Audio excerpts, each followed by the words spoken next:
feel like I need to like light a candle to set the mood. And that setting the mood is 11 a.m. on a Saturday. The second September hits, I'm like, okay, it's fall.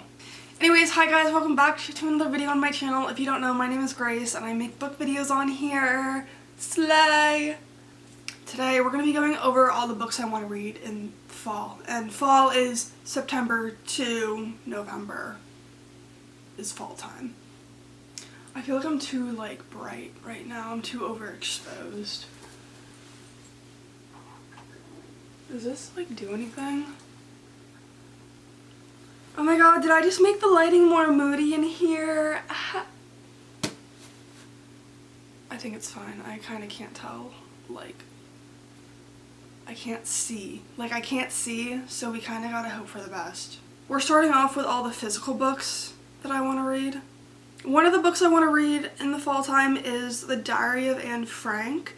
This is a 75th anniversary edition, so it has a pretty cool, like, yellow cover. I was looking for a version of this book for a while, and I could never find one that I liked, but I really liked the size of this one, to be honest. This edition also has, like, pictures in it, which I really like.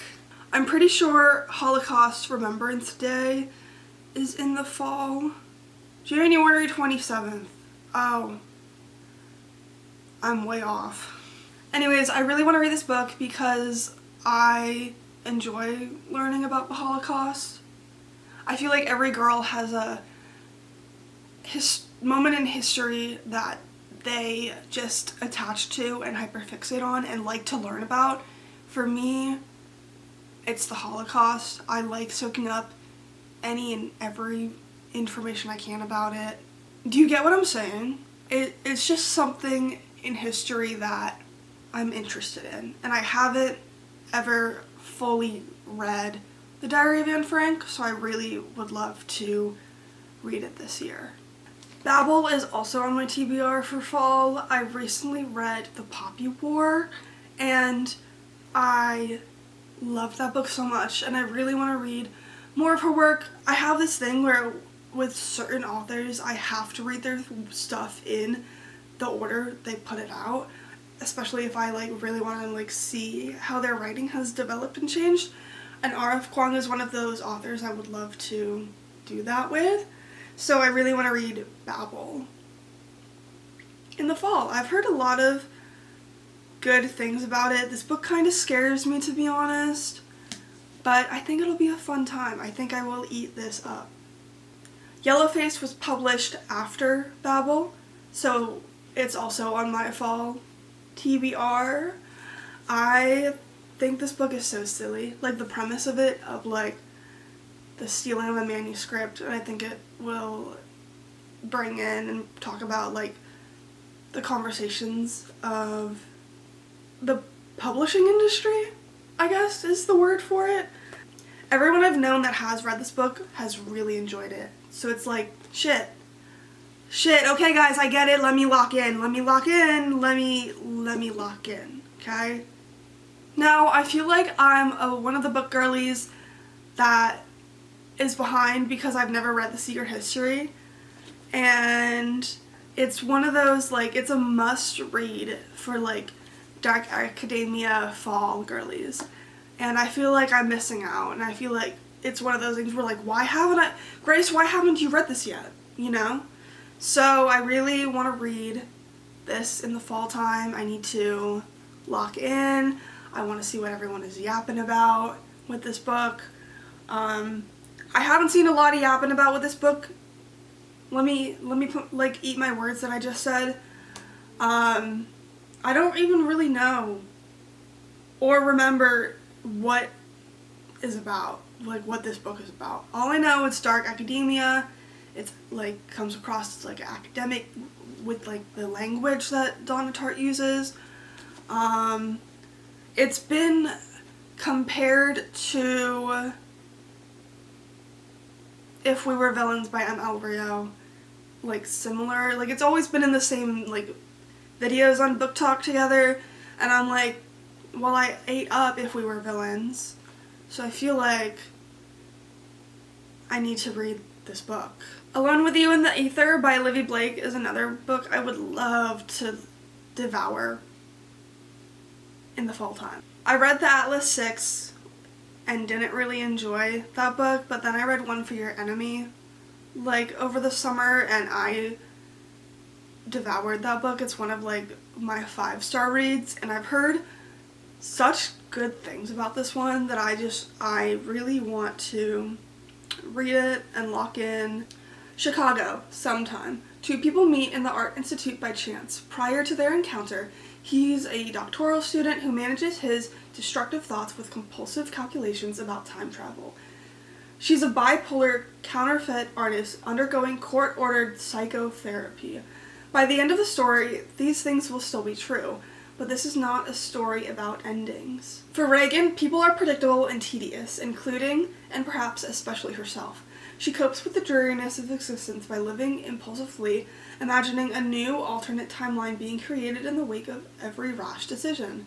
To Aldo, the world feels disturbingly chaotic. He gets through his days by erecting a wall of routine, a backbeat of rules and formulas that keep him going. Without them, the entire framework of his existence would collapse.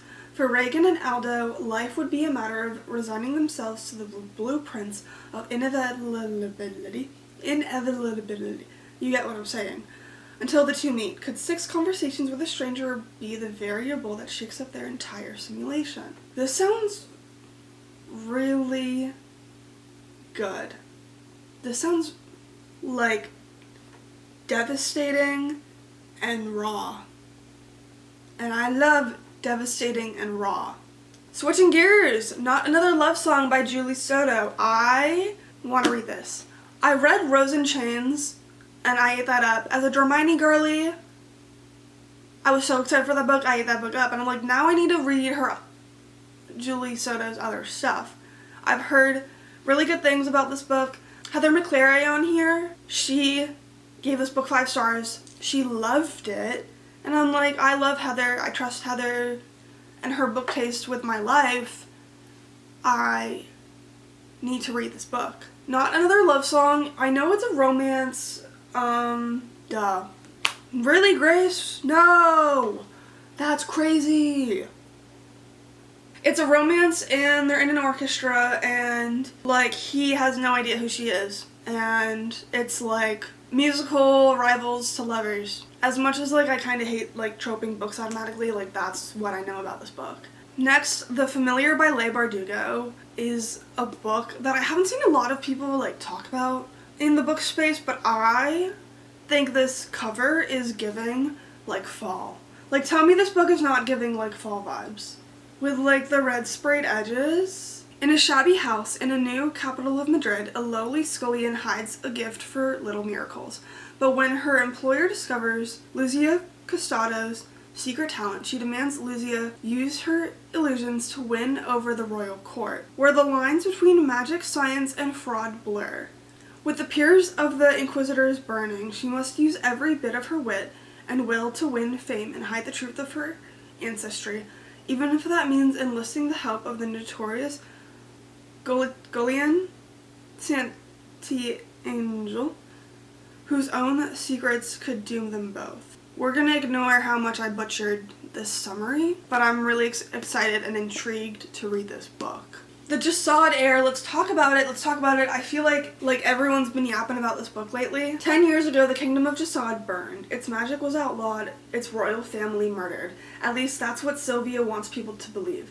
The heir of Jasad escaped the massacre, and she intends to stay hidden, especially from the armies of Nizal that continue to hunt her people. But a moment of anger changes everything. When Aaron, the Nizal heir, tracks a group of Jasadi rebels to her village, Sylvia accidentally reveals her magic and captures his attention. Now, Sylvia's forced to make a deal with her greatest enemy, help him hunt the rebels in exchange for her life. A deadly game begins. Sylvia can't let Aaron discover her identity, even as hatred shifts into something more between the heirs. And as the tides change around her, Sylvia will have to choose between the life she wants and the one she abandoned. This sounds beautiful. I've heard nothing but good things from this book, and I am so excited to devour this. This is the only horror book I own. This is Gallows Hill by Darcy Coates. It's been more than a decade since she last saw her childhood home. She was young enough when she was sent away that she barely remembers its dark passageways and secret corners, but now she's returned to bury her parents and reconnect with the winery that is her family's legacy, and the bloody truth of exactly what lies buried beneath the crumbling estate. Alone in the sprawling building, Margot is forced to come face to face with the horrors of the past and realize that she may be the next victim of a house that never rests. Sounds really good. I've heard pretty good things about Darcy Coates and her books, and I really like the cover. I think the cover of this is so fun. On Earth We're Briefly Gorgeous is another book that I think I want to read in the fall time. It's by Ocean Vuong. Probably saying that wrong. It's a letter from a son to a mother who can't read. Written when the speaker, Little Dog, is in his late 20s, the letter unearths a family's history that began before he was born. A history whose epic center is rooted in Vietnam.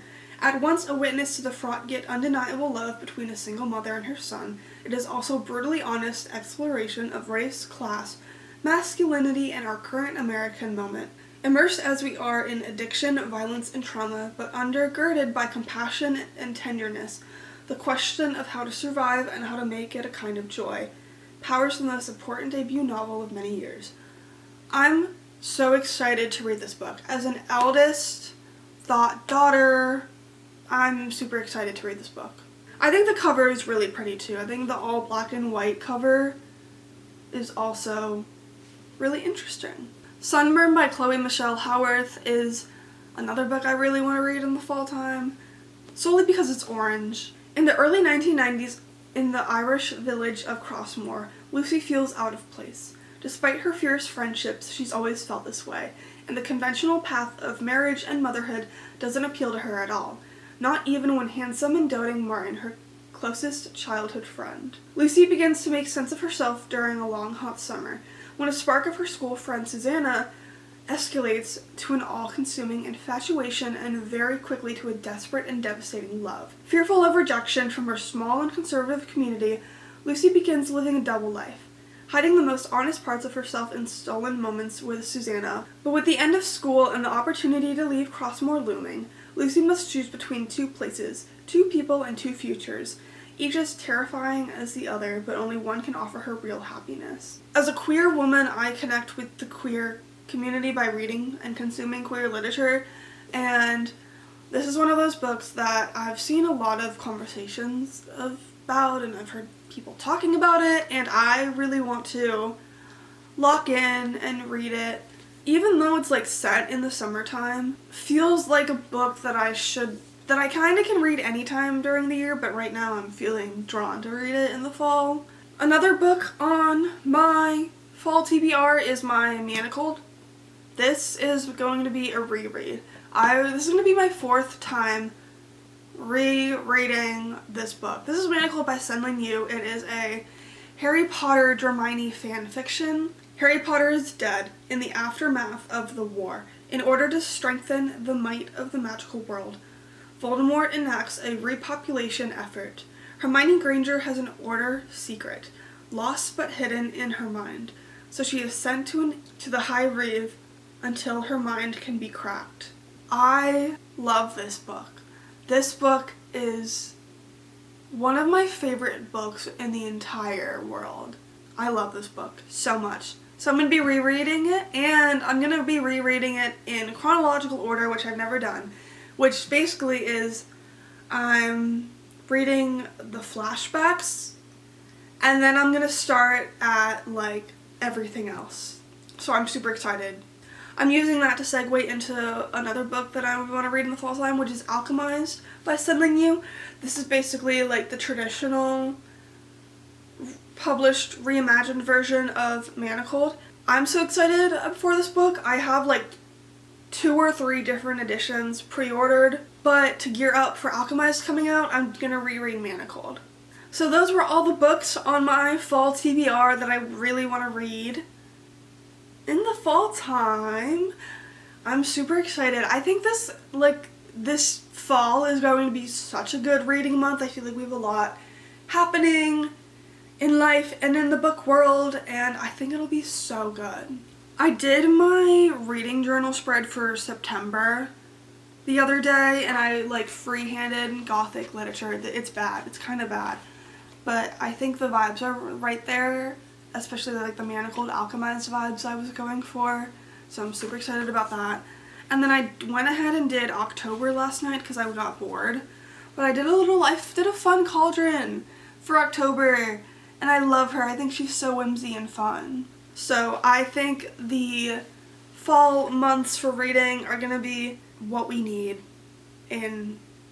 right now in life. Anyways guys, thank you so much for watching this video. Happy fall! And I will see you all soon. I have a reading vlog I filmed back in August that I'm editing right now that hopefully that will be up in the next week or two. So hopefully like we'll get more content from Grace because Grace loves books. Grace loves making videos about books. She just gets really busy with school. So we'll see how much content I do in the fall time. Hopefully it's more than nothing. Alrighty guys, I'll see you later. Bye!